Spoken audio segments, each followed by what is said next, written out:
You're listening to the Bulldog Hour, getting you inside the Wilson football program with weekly game previews, recaps, highlights, and interviews. Now, here are your hosts, Joe Mays and Justin Raffauf.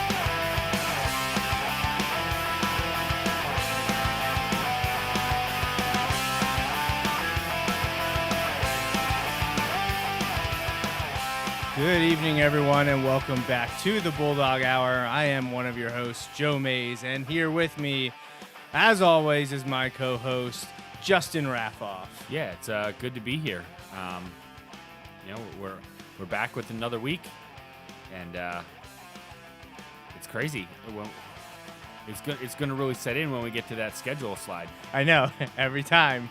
It's going to be fun, though, because we're talking about a Wilson victory. Here we are, another victory Sunday for the Bulldogs faithful after a little bit of a nail-biter against the Falcons, but we've been... Never a doubt, man. Never a doubt. Well, we've been alluding to it now for a few weeks, that this wasn't your same old Cedar Crest team we've seen by and large over the last 10, 12 years or so. And to be fair, if we allude to it on the show, it's safe to say we're definitely talking about it off the show. Oh, yeah, we were talking about it a lot over the last 2 weeks, especially this past week, saying, I don't know, how's this going to go? Right, like... I honestly was of the mindset that if we were ready to go, we'd be fine. And this is just the way my sports brain works, is I'm never confident that the team I'm rooting for, whether that's Wilson or Penn State or the Eagles or the Phillies, or, you and I have addressed this before. We set expectations and then go through it. So, we just talk to ourselves, hey, if they're ready to go, things are going to be fine. And you know what? The guys put in the work, and they got the job done on Friday night, and that's good to see. Yeah, and that is the halfway point of the regular season, and Crazy. Wilson sits at 3-2 with the victory over Cedar Crest, which we will dive into again momentarily. But first up, we do want to thank the sponsors of the Bulldog Hour, and that would be the presenting sponsors for Season 9 is Mays Sandwich Shop and my dad, Bill Mays, as well as White Star Tours. Thank you very much to those two local businesses for supporting us here at the Bulldog Hour. But they're not alone. In addition to those presenting sponsors, Mays Sandwich Shop and White Star Tours, we also would like to thank Mike Drago of MikeDragoSports.com, the Hop family, Andy Herr, and our 5 anonymous donors. And we've been conversing with Mr. Andy Herr recently. He told us we didn't have to worry about things, that Wilson was going to get the victory. This was Thursday? Yeah, he told was us confident. That he felt confident in that Wilson was going to get it done, and that's great. That's great, but it did little to settle my nerves. Right. Yes, but we do appreciate the confidence coming from one of the sponsors of our show. Absolutely. In addition to those sponsorships and advertisings, our in-kind donations, as well as visiting the website bulldoghour.com. Make sure you always hit up social media and, Justin's favorite. Yeah, like and share. People keep bringing that up to me now when I see people that are just like and share, and it takes me a second, but yeah. That's when you know you've made it big time, Oh, Justin. yeah, of course. I'm kind of a big deal. You have something that associates you with the content you put out. You now have a tagline. Right. Well, to be fair, I've had a few people, just in the last few weeks who, I didn't know, I know who they are, mostly around football. Oh, I know that person, you see them around, but and they're just they'll say something like, hey, tell Joe this or tell Joe that. I'm like, I'll make sure I do that. So, yes, Eric listening says he wants to know how to sponsor the Bulldog Hour. So, Eric, I will reach out to you. All right. Hopefully after this show here right now, if I remember, an hour from now when we're wrapping things up, but I will make sure that I reach out very shortly. Our next live show will be in 1 week, which will be October 1st, believe it or not. Well, now it's officially fall. You're right, today or yesterday. It was officially fall. As opposed to all those September summer birthdays. Right? Sunday, October 1st, 8:30, we'll be back here to recap the rivalry game against Mifflin, which we will be previewing shortly. And then preview Game 7, which will be down at Landisville to take on Hempfield Black Knights. That's another one similar to which other game am I thinking about? Well, they wanted to do it with Roman Catholic, didn't work out, but they wanted to avenge the losses from last year, and Hempfield's a big one. Yeah, it coming up. Came up a bunch in the preseason. The preseason talk. Interviews with a lot of the seniors. That not so much like even they were looking forward to the game, but more just that was a tough one to take last year. Just kind of the way it happened, and hats off to Hempfield. We mentioned it at the time. That was a heck of a game. Obviously, came out on the wrong side for our rooting interests, but that was a heck of a game, and hopefully Wilson can in 2 weeks get the job done there. Yeah, but first off, will be the Mifflin Mustangs, and we'll talk about that shortly. I do have the schedule up for those of you watching live, and we are now completely done with that left side of games. Roman Catholic, Central Dauphin, MLK / Cheltenham, Reading, and Cedar Crest. Wilson came out on top. 3 of those 5 games falling in overtime to Central Dauphin, and the opening game lost at Roman Catholic. I can't believe it's already in the end of September, but got a big one coming up this week for sure, and halfway through the guaranteed games, right? And I let you know end of last week, before the Cedar Crest game, that I have my power ratings file completely done, and yes, I have simulated the entire season. That is not something I'm willing to go out public with, especially when you're guessing 5 weeks worth of games. I'm guessing 6 weeks, because it was before the games on Friday, right. So I was guessing 6 weeks worth of games for about 45 teams. So imagine the inaccuracies. Unrelated to the 6A rankings, most likely, but related to your picking. I saw you took the lead, I believe, in Drago's Fearless Friday forecast. Yeah.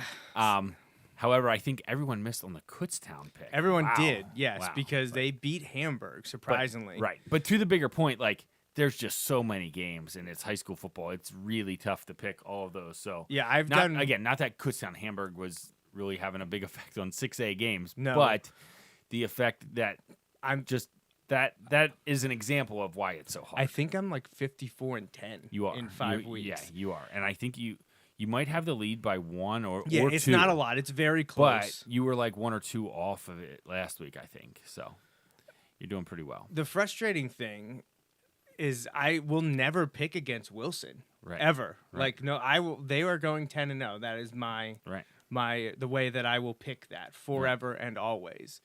So. There's my opponents know that they can try to get me a few weeks, or they can be like, I'm going to pick up one there because I don't trust Wilson, whereas not me, I do trust Wilson. That's why I'm always picking them. Right. But I know the competitors in the Fearless Friday football forecast on MikeDragosports.com, they want to get me, and I knew a bunch of them would try to get me with Roman Catholic, which they did. Central Dauphin, actually, only one person took Central Dauphin over Wilson, so that one didn't hurt me as much. Right. But Sean got me there with that game. I think there were a few people that took Cedar Crest this past week, though. That's not happening here, though. No way. Bulldog Hour rolls with Wilson all day, every day. That's right. So let's talk about that Cedar Crest victory. It was a great night. It was a fun night. It was a beautiful night. A little chilly on top of the press box. All right, yeah, I just love how you messaged me. You going shorts or pants this week? Right. And I immediately was like, no holds barred. I'm wearing pants. Right. Yeah. You left off the idiot, but I could sense the don't be an idiot. Wear long pants. Look, we are not on the coaching staff. We don't have to abide by any rules about wearing shorts, no matter the weather. But I wasn't committing to that, and by the time we were already out there for pregame, I was like, I'm glad I'm wearing pants right now and not shorts, and I'm also glad I brought this jacket along with me. Right. It was perfect football weather, though. Fantastic. Oh, not perfect. The stuff that happened yesterday and today. And I liked the post you had. Can we talk about the sky? Yeah. It was. And really cool. I wanted to say no filter because I don't use filters, but there is editing that goes in. But I made sure to not touch the colors because what I wanted to get across was those colors were real. And you can see it because so many other people took pictures too. It's not me going in there and adjusting things. That is what it looked like. It was fantastic. And I do remember for 2 years ago and years before, anytime we've gotten nice weather down in South London, the sky always looked great because the game is kicking off just Right. before sunset. Right. So it really was fantastic. Excellent photo opportunities. I'm sure many other people got the same pictures, but I had to share them because I didn't get to really tweet them out during the game. There's so much going on, plays happening. I'm trying to get the photos done and moved to my phone and edited and posted to the social media. I didn't have time to just be like, can we take a second and just look at this guy? No, I need to get the score and I need to get the touchdowns.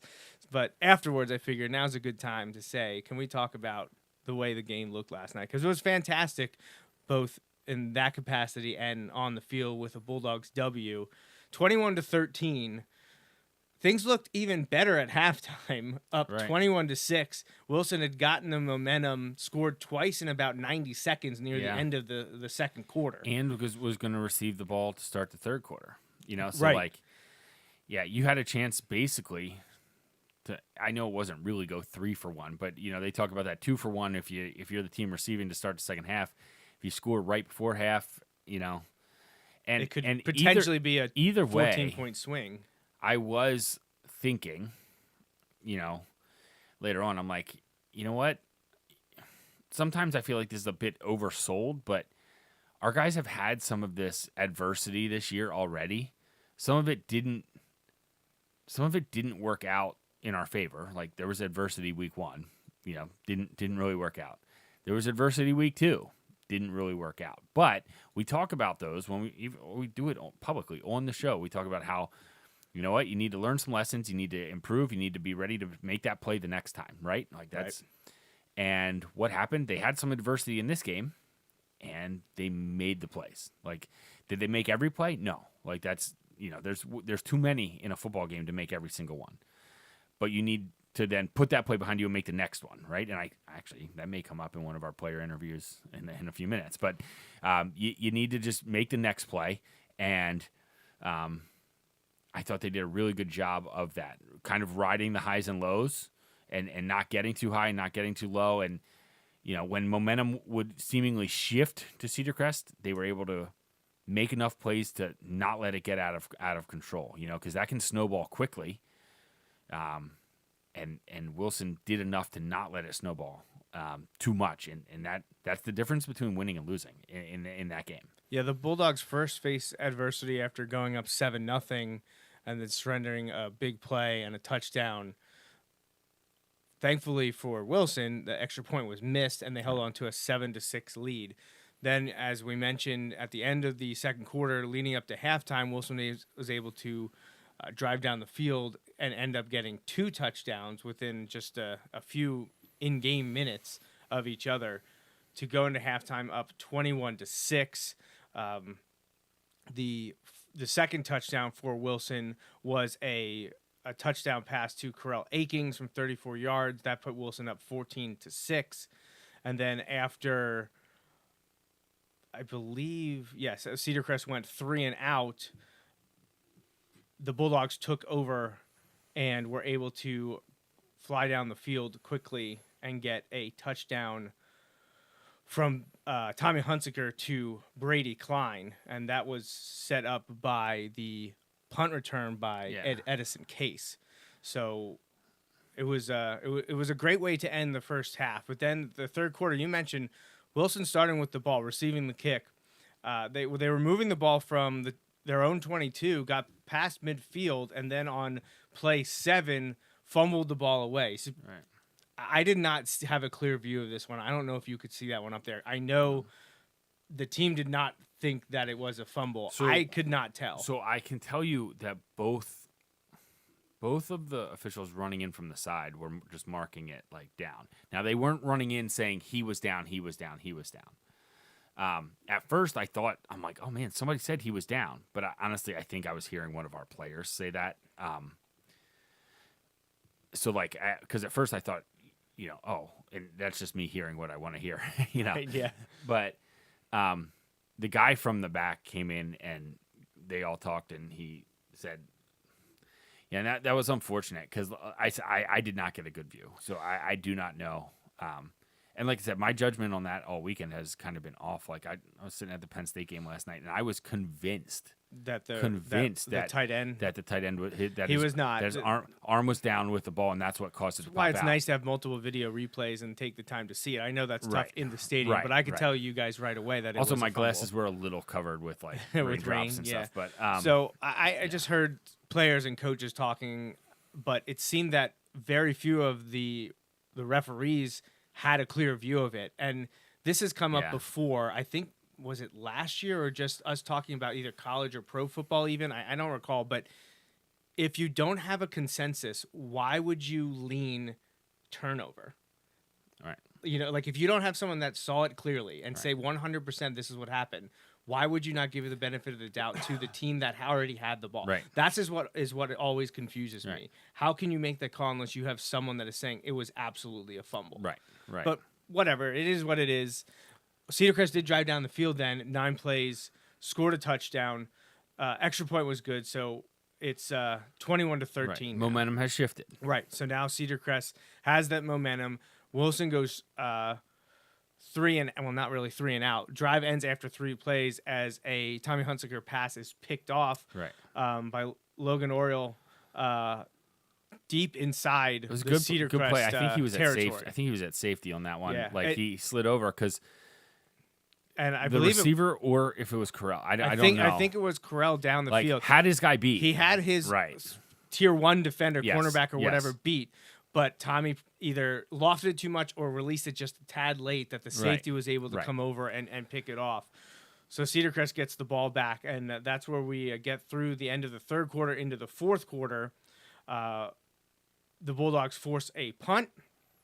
They get the ball back. So last 2 Wilson drives ended with a turnover. This drive is no different. Right. 3 straight Wilson drives to open the second half, and now we're already in the fourth quarter.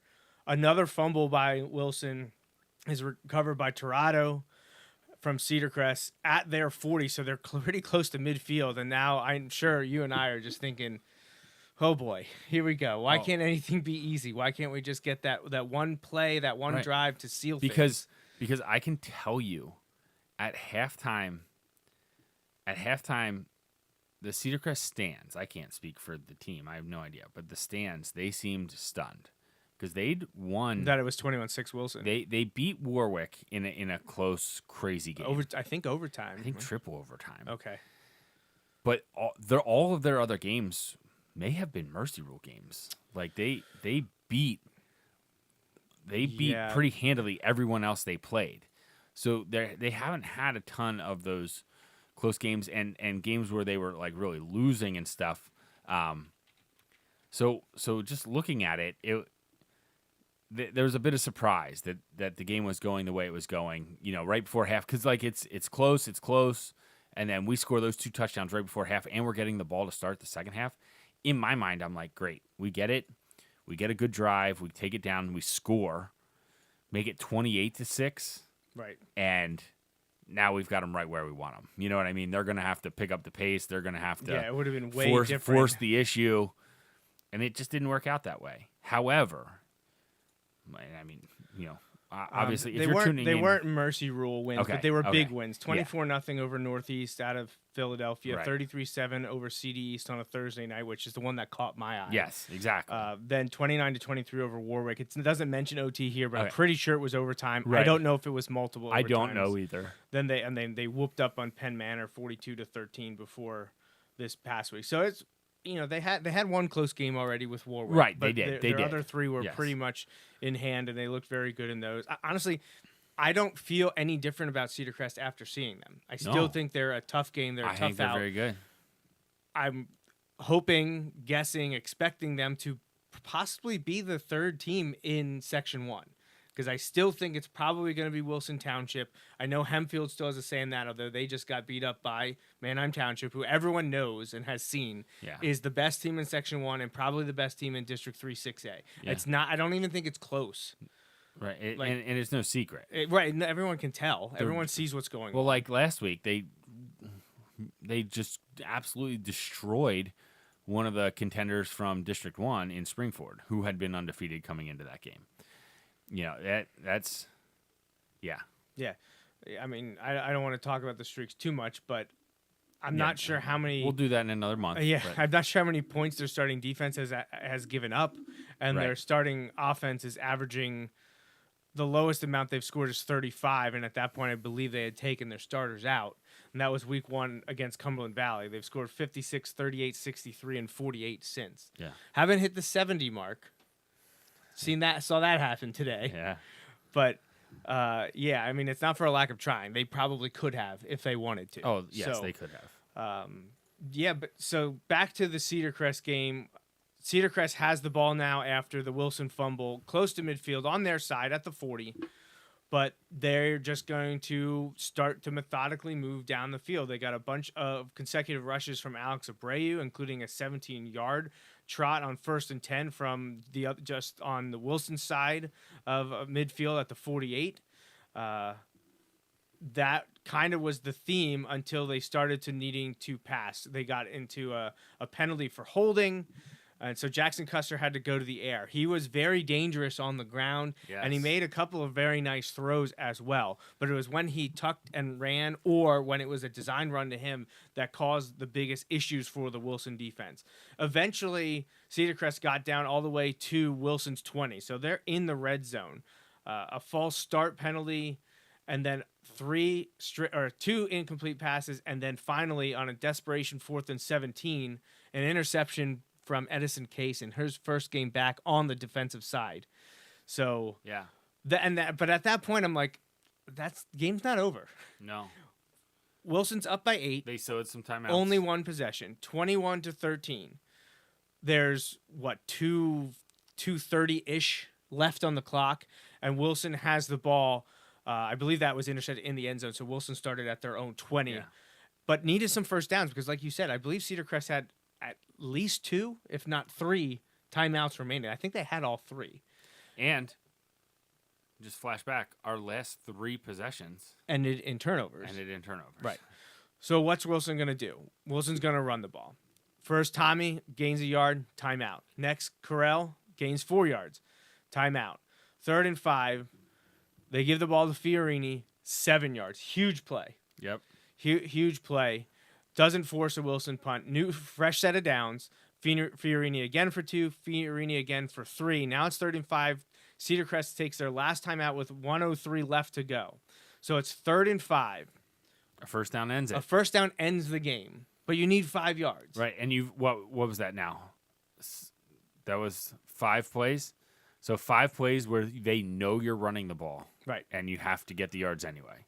That's tough to do. And we could have seen the team go into the dozer formation, which they didn't. Right. They came out in formation that they had been using most of the second half to get their running game going. And a beautiful play fake. Oh, I love the play call. Execution from, beautiful play call by Coach Jeremy Palm, the offensive coordinator. And then the beautiful execution by the backfield, especially Tommy Hunsaker. They were selling out to stop that run, just like we had done. Yep. It was set up perfectly, executed perfectly for Tommy, man. And almost kind of like boot action. It felt like it. Perfect though. I mean, everyone sold out to stop that run, and he just looped around the end and ended up going for 20 yards. They needed 5, right? But then he did the heady thing, slid down. He probably could have scored. Oh, he scores if he wants to score. He scores. My dad was listening to WEU. From back home, and said that the announcer said as much, that he probably could have scored. That's how wide open it was.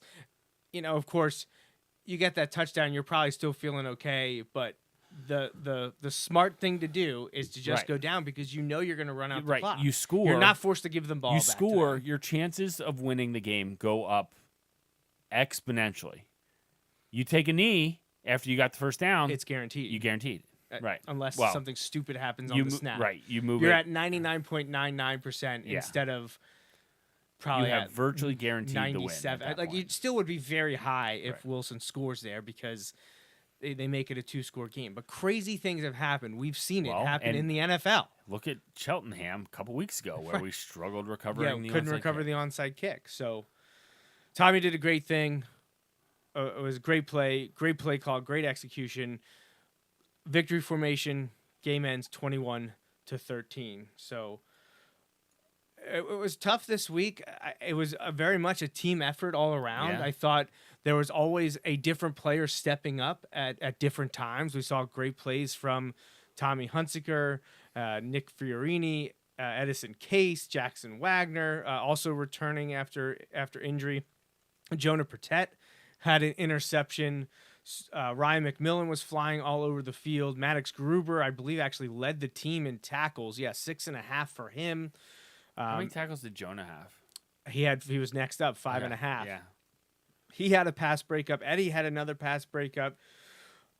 Freshman Michael Glover is the one that got credited for the only sack of the game on Jackson Custer, the Cedar Crest quarterback.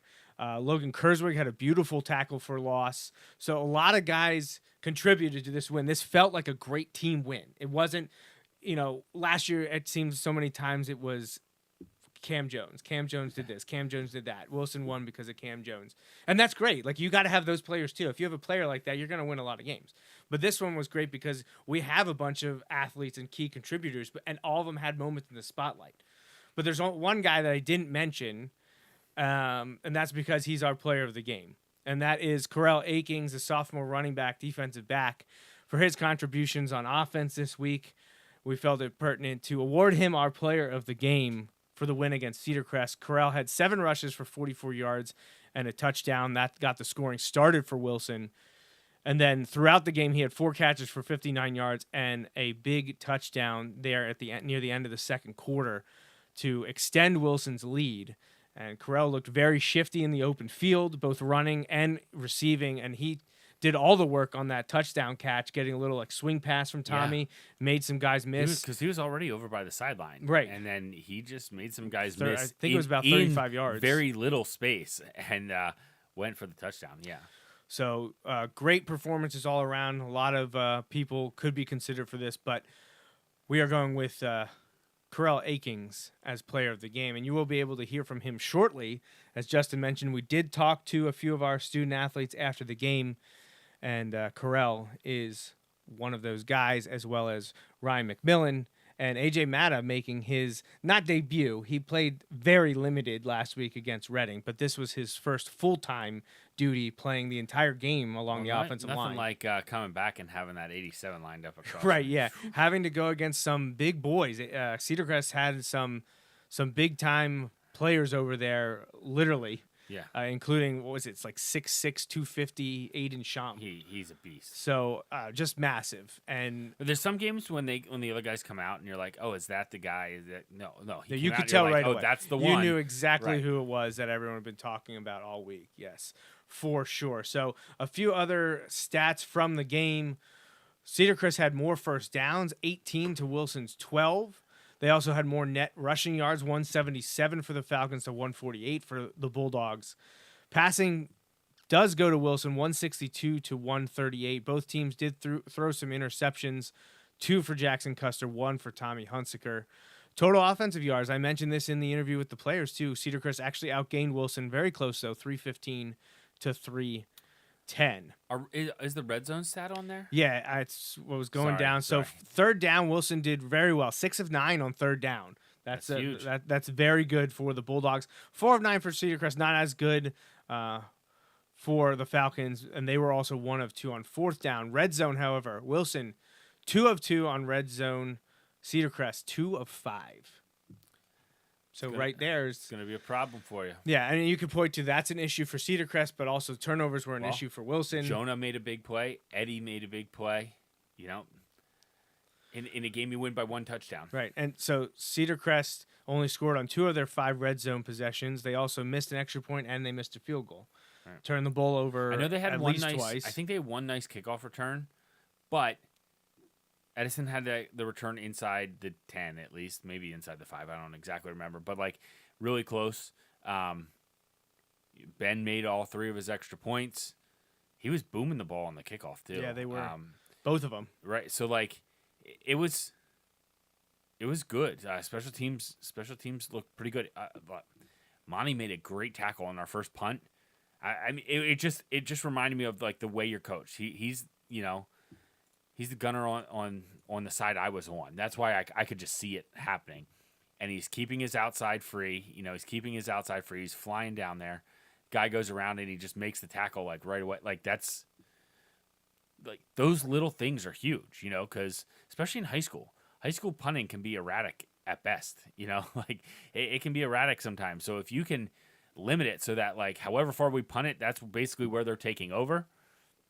That's huge, and you flip that to, because they didn't have many punts, but like when they punted, one of those times we were able to set up a score. So making things happen when we're punting, I know that sounds ridiculous, but making things happen when we're receiving the punt too, those things add up over the course of a game. Absolutely.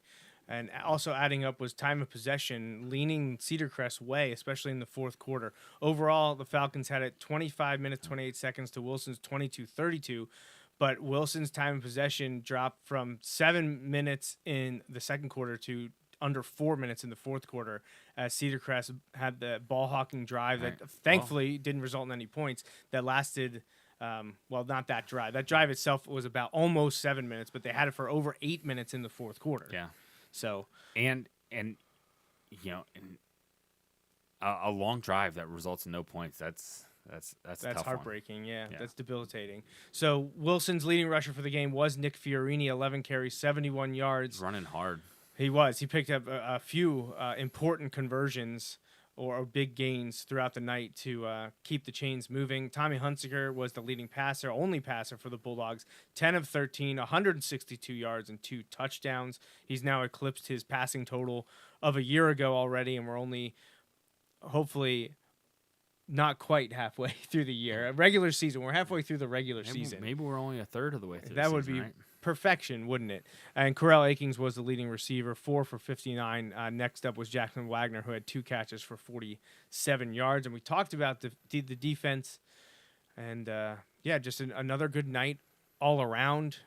Like I said, a lot of people contributing offensively and defensively. I thought this was a great step up for the defense. They had sort of that bend but don't break mentality, which a lot of great defenses have to have. You have to be able to come up with those turnovers and big stops, and Wilson's defense was able to do that. So kudos to the defensive staff led by defensive coordinator Ernie Wolber for their ability to eventually corral Jackson Custer and cut down on the running game of Marquez and Abreu and keep Aiden Champ in check. I actually don't know how many. Do we know how many catches? I don't.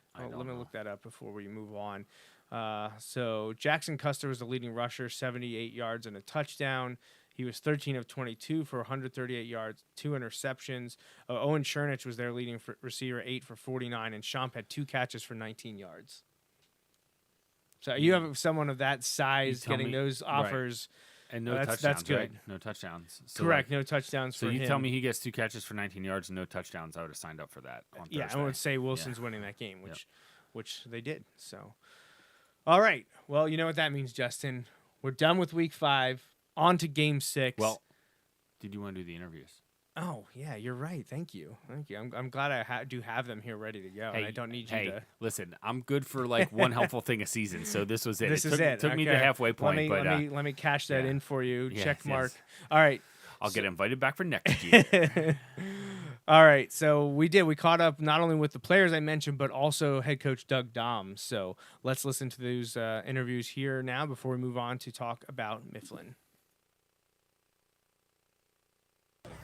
All right, welcome post-game at Cedar Crest, a Wilson victory, league play, 21-13 over the Falcons. Guys, how'd that one feel? Great. Oh, good. Great. We needed that league win. What was the game plan going in this week? What was being harped on both offensively and defensively? What did you want to focus on?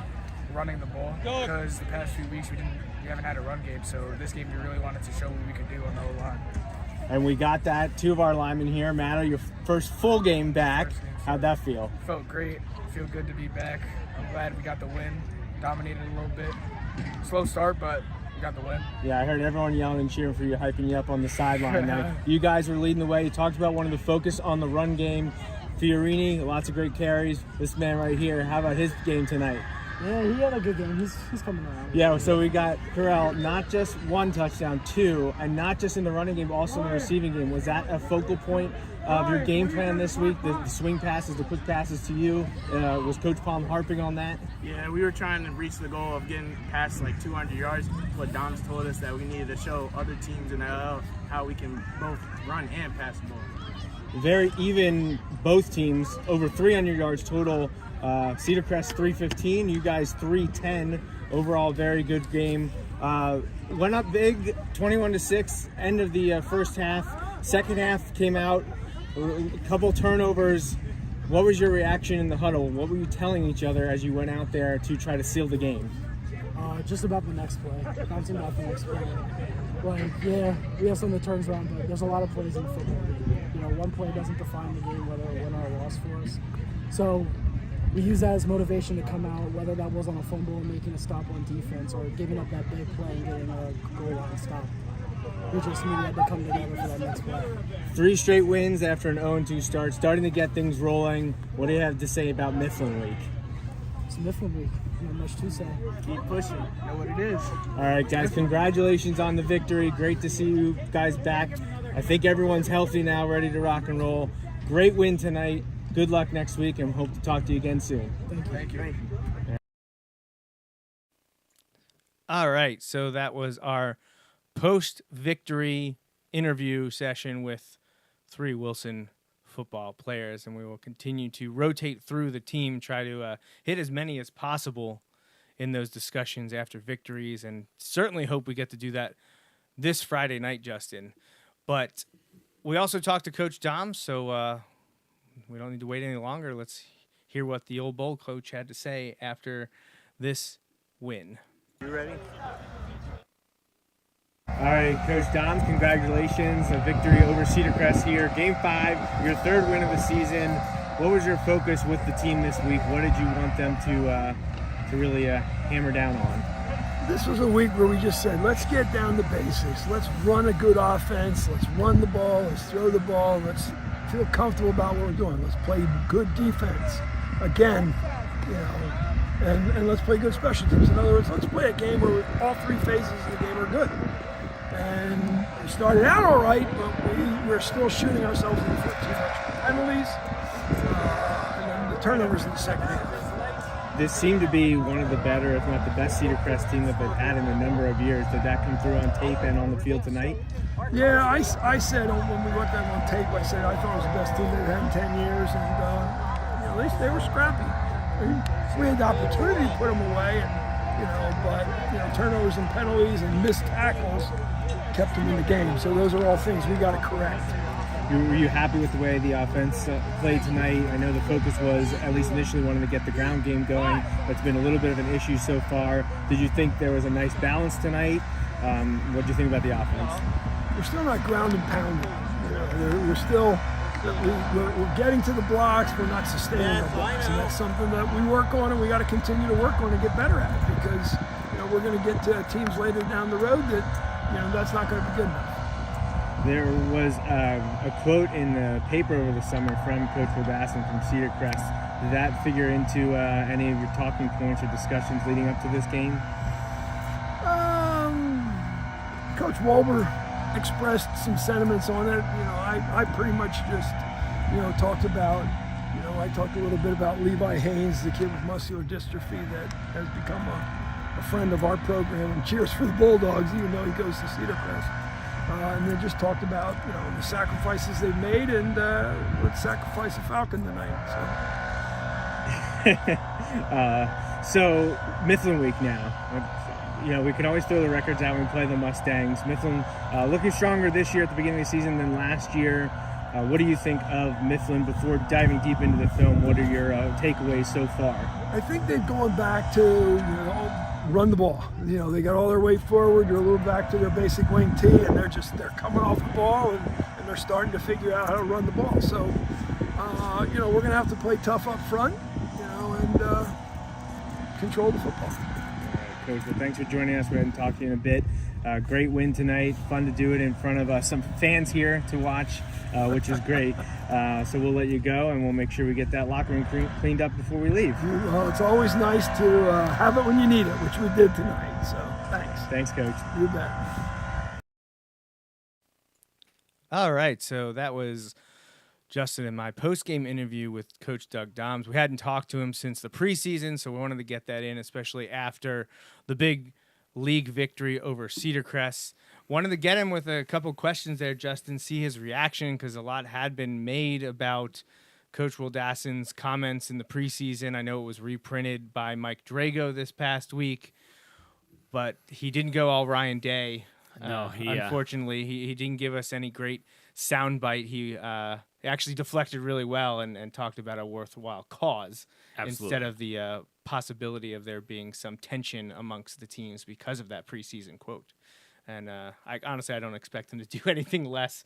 But, we got to ask, because that was a huge thing. He did talk that. Right, and it wasn't just something that, we had heard or was kind of like a rumor thing. On the record was said, So it's out there to be asked about and to be talked about. So we did. We have to ask that question. And we did. And Coach Dahms did the very Coach Dahms answer and deflected to something that something much more important and greater, much more and bigger worthy, than a game right, of football. much more worthy of him talking about. Sure. So, but yeah, I appreciate him taking the time, because he did have former LVC roommates there to watch the game, and we got to listen to them reminisce and figure out that Coach Dahms was inducted to the LVC Hall of Fame in 1993. Right. So that was something that I was furiously searching post game to find out to let them know. I'll never forget the time I was with Coach Dahms in Virginia, right, chaperoning. I was helping chaperone a trip, and someone had to go get some medical attention, and they go in, and Dahms knew the doctor. Of course he did. Yeah, I would expect from his nothing time less. at LVC. Right, Yeah. exactly. All right. Because of course he does. All right, Justin. So now, are we good to go now? Should we move on? You have my permission to move on. Okay, we can now, go. All right, yes, good, yes. good. So I knew it was time to move on when I pulled well, up. I am glad you remembered. Yeah. I'm glad you remembered that. All right, so here we are now, week 6. I put the schedule back up there, starting that second column. Governor Mifflin Mustangs coming to Gursky for the first time since 2020. You remember we played there in Shillington the last 2 years, going 1-1 in those 2 games. So this senior class, with the likes of Tommy Hunsaker and Edison Case and Jack Dendel, Logan Kurzweg, all the seniors have never played Mifflin. If they weren't up as freshmen, they haven't played. Jack right, so has. Jack has. Right. If they weren't on the team as freshmen, they have not yet played Mifflin at Gursky. So this is their opportunity to not only beat Mifflin for the second straight year, go out on top in that rivalry, winning 2 out of 3, doing it at home, and that's always a big thing. So here we go, Mustangs coming to town, looking much better this season than they did last year, Justin. Remember, they finished 3-7 a year ago after looking like world beaters in 2020 and 2021. 3-7 was a tough pill to swallow for them in Shillington, but after this past Friday's win against Muhlenberg, 49-7, they've already equaled their win total from a year ago and have their season mark set at 3-2. They opened the year with a loss at Springford, and former Wilson assistant coach Chad Brubaker's squad, who only has 1 loss, I believe, to Manheim Township. Yes, Springford beat Mifflin 49-19. Mifflin responded, though, by returning home and beating Carlisle, 6A squad out of the mid-pen, 28-21, and that one was a bit of a surprise to me. I was not expecting that, and they're actually up big and were able to hold on. I think they were up. They were up at least 21-7, if not 28-20 on. I don't recall, but Mifflin winning that game was a little bit of a surprise to me and made me reconsider how strong Mifflin was going to be this year. Right. They then beat up on Boyertown pretty good the next week, also at home on Saturday, 35-16. That was the wacky week 3 slate of games where things got moved around because of the rain. They did go to Exeter then 2 games ago, week 4, at Exeter, lost 31-10, but again, Exeter is seen as probably co-favorites in Section 2 of the LL League there with Manheim Central or Calico. Exeter's in the lead right now. I know it's early, right? But Exeter hasn't lost yet, have they? Correct. And I said Calico. I did not mean Right. Calico because Calico is not in Section 2. That's a District 3 5A matchup that Exeter could have. No, in the running with Exeter and Manheim Central would probably be, I mean, it would have to either be Warwick or Conestoga Valley. And honestly, I think it's most likely going to be that Week 10 game featuring Manheim Central and Exeter to determine 100%. who wins that section. Unless Mifflin has something to say about that, but they already lost to Exeter, so it's going to be tough for the Mustangs to hang around. Mifflin comes to Wilson this week, September 29th, 7 o'clock at Gursky, before hosting Conestoga Valley, going to Lebanon, going to Manheim Central, and finishing at home against Warwick on October 27th. 3-7 a year ago, got to 3 wins now. I think Mifflin's good enough to get at least to 500. They have a few tough games remaining. Obviously, Wilson's one of them. Then Conestoga Valley is right after that, and they are currently 4-1 with only a 1-point loss to Garden Spot. And I think maybe, second or third year into a new coach? I think maybe second full year into a coach. I don't remember when they made that coaching change. But, so they've got a new system there, and it seems to be working. Maybe it's working for them. Yeah, they only have the 1-point loss to Garden Spot, who is undefeated. So Conestoga Valley certainly not a team to overlook for the Mustangs. They then go to Lebanon, and Lebanon hasn't won a game, I think, in 23 contests now. It's been over 2 seasons, so that should be an easy one for Mifflin to win. Then they got to go to Mannheim to take on the Barons and finish with Warwick. And I know Warwick is struggling right now. They beat Calico in week 1. I will keep coming back to that because it's nutty. That's just crazy to me that Warwick beat them in the first week of the season. But Mifflin has some winnable games, a couple push games, and then a couple that they're going to be fighting for. I hope Wilson is one of those, but that's not the way Justin and I talk here on the show. So we know that this is a game that Wilson's going to fight for against the rivals, because we know in rivalry games, Justin, records don't matter. No, it doesn't We've matter seen it at all. plenty of times in this series that a team that was supposedly on paper better, they lose. Right. Wilson's come out on top of those and has been defeated in games like that. Well, and you look at like you said, what was it, week 2 when they played Carlisle? That was kind of like an eye opener win because it just wasn't something you expected. You look at Wilson's schedule. The Cedar Crest win is probably our best win so far. No, I take that back. Cedar Crest win is Wilson's best win so far. Yes. So there are still some unknowns about the Wilson team. We talk about it every week here. I think they're building. I think they're, getting to where we need to be come October. And you've got this weekend. It's not technically October yet, but it's coming. And hopefully Wilson continues to grow and build off of those experiences. Just like we did coming off of the rough start. Continue to correct those things, continue to get better, so that as you go into, this week coming up, like you said, you're going to get Mifflin's best shot. You know these kids that are over there don't want to go out with 2 straight losses to Wilson. Just like our guys want to go out with 2 straight wins against Mifflin. You're going to get their absolute best shot, and you got to be ready. You got to balance it, because you got to play, you got to prepare as if this is your biggest game. I know that's the attitude every week, right? But you got to prepare, but then in the moment, you can't make it bigger than that moment. Does that make sense? You can't try and do too much at any one time. You just do your job, play that play. I think it was Ryan in the interview was talking about one play at a time. Right. And when something happens, good or bad, you're on to the next play, because that last play you cannot change anymore. So just kind of looking at that, there's going to be ups and downs in the game. I thought that was one of the things I mentioned earlier that I thought we did really well. We didn't get too high or too low in the game. And because of that, you're able to kind of ride out and just move on to that next play mentality. And hopefully they can get a good week of practice in. It wasn't a great weekend like outside. So hopefully people are like rested and, because that was a physical game against Cedar Crest as well. Oh, definitely.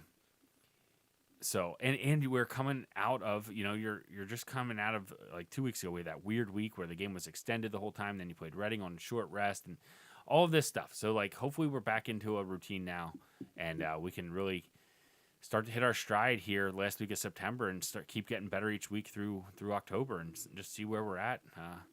Hopefully play well into November. Yeah, so the 5A Mustangs, Section 2 in the LL, led by head coach Jeff Lang, who's already on his 7th season, believe it or not, Justin. I don't believe it. He has them 46-20 enter this year. I know, how crazy is that? Obviously, the Mustangs are going to run their base midline option or veer set, and they've seemed to have found a good trio to be running that in quarterback Javian Pletz, and then running backs, slot backs, fullbacks, wing backs, whatever you want to call them. Grady Garner, who leads the team in rushing with 498 yards and 5 touchdowns. Brandon Jones, who I talked about already on the show, saying how impressed I was by him last year. Yes. And I was disappointed to see that he was back for Mifflin in 2023. He has 37 attempts, 230 yards, and 2 touchdowns. Pletz, the quarterback, is next. Actually, more attempts than Jones. Fewer yards, though, at 227, but he does have 4 touchdowns. Reese Hull, Chase Huber, and Javian Sanchez also have rushing touchdowns to go with them. Pletz has not attempted a lot of passes, and if you're familiar with the Mifflin offense, you understand that that's just the way it works. He had got to be prepared for it, though. Right, you do, because it can hit you at the wrong time. They don't do many of them, but if you're not ready for it, here it comes, and it can be a backbreaker. So he has attempted 31 passes, completing just 12, which is only not even 40%. 214 yards, though, on those 12 completions for 3 touchdowns to go with 3 interceptions. The leading receiver in yardage is Lamario Norton with 53 yards on 2 catches. Travis Jenkins has 1 catch for 37 yards, and then Brandon Jones next, 3 catches for 34 yards. Although the 3 touchdown passes are all to guys that have only caught 1 pass all year: LeBron Leaf, hey, make it count, right? Derek DiNatale, and Reese Hull. So, yeah, that is a little bit overview of the key skill guys for the Mustangs. But obviously, in their offense, the way they like to run things and control things on defense, it's the big boys in the trench that matter the most. And Coach Jeff Lang, with his lineman pedigree, obviously was disappointed with the way things went last year. And he says they will, quote, definitely be better along the offensive line, led by junior center Gavin Kelly, Presley Rinker, another junior, senior Kabine Torre at left guard, and sophomore Dylan Worley and senior Stuart Janowski on the right side. So they are a young unit, 3 underclassmen. Not a fan of that. I believe Pletz is an underclassman as well. Brandon Jones is a senior, so you don't have to worry about that. Grady Garner, I think, might be an underclassman as well. So I think Mifflin is already building for next year. Those are Saturday Warriors. Right, yeah, exactly right. So we'll see what happens. A bunch of those linemen that start on offense will also play on defense. Rinker, Seifert, Torre, obviously, Janowski, Kelly also should be joined by Ismail Ayala, a big body along the defensive line. Brandon Jones plays linebacker for them. That's where he stood out to me last year. But Aiden Cannon and Daniel Bonafidini also back there, according to Lancaster Online. So we'll see what happens. It's always interesting when Wilson and Mifflin get together.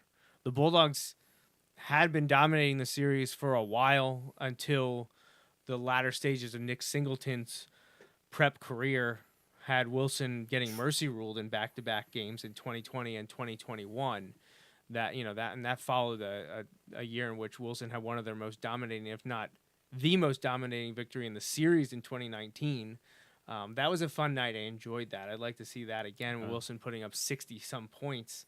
and not yielding points until your JVs and backups were in. I don't expect that's the way things are going to go, Justin, just knowing how improved Mifflin is. I feel like that's an outlier, and based on what we've seen, I would take it. I don't think that's the way it's going to go. No, I don't either, but hopefully the Bulldogs are up to the task as Mifflin comes to Gursky this Friday night, 7 o'clock, for Game 6 of the 2023 season. Crazy. Anything else from you, Justin? Anything you wanted to say? No, I think they should be ready. There's nothing you have to say to the guys. They're absolutely going to be ready for the Mifflin game. But like I said, just you're not going to go out there and do everything in one play. You got to make sure that you understand what you're supposed to do on any given play and just make the play, right? Make the play. We had guys doing that, whether it was, Edison with the pick in the end zone, whether it was, Jonah's pick, whether it was Tommy sliding. There were countless examples the other night of guys making plays in big times. And again, you look at those at the end, the interception in the end zone and the run for the first down at the end. But that was set up, like you said, by some hard runs by Nick, and that was, we got them in a situation where they were in, 4th and long because of some penalties, but because we were stout up front defensively. There's all kinds of things that go into it. You just need to make that play and then be ready for the next one. And they were very good. And that's a good sign. I think that's a good sign. Build off of that and come into this week being ready to make even more. Last thing I want to say on episode 10 of the season 9 of the Bulldog Hour here is that Friday night's game will be band night. It'll also be the annual whiteout game for Wilson that started years back, similar to what Penn State has done, just obviously on a much, much smaller scale. I'd be fine if the result meant that. Right, 31-0, yeah, I'd take that. And WEU will be there to broadcast the game. Obviously, I believe Wilson Media Productions will be there for video options on their YouTube page and also shared on the Wilson School District Facebook account, so you can watch the game should you not be able to join us at Gursky Stadium this Friday night for our annual rivalry game with the Governor Mifflin Mustangs. But I think that's it for us here at the Bulldog Hour. Thank you for joining us. We'll be back again in 1 week's time.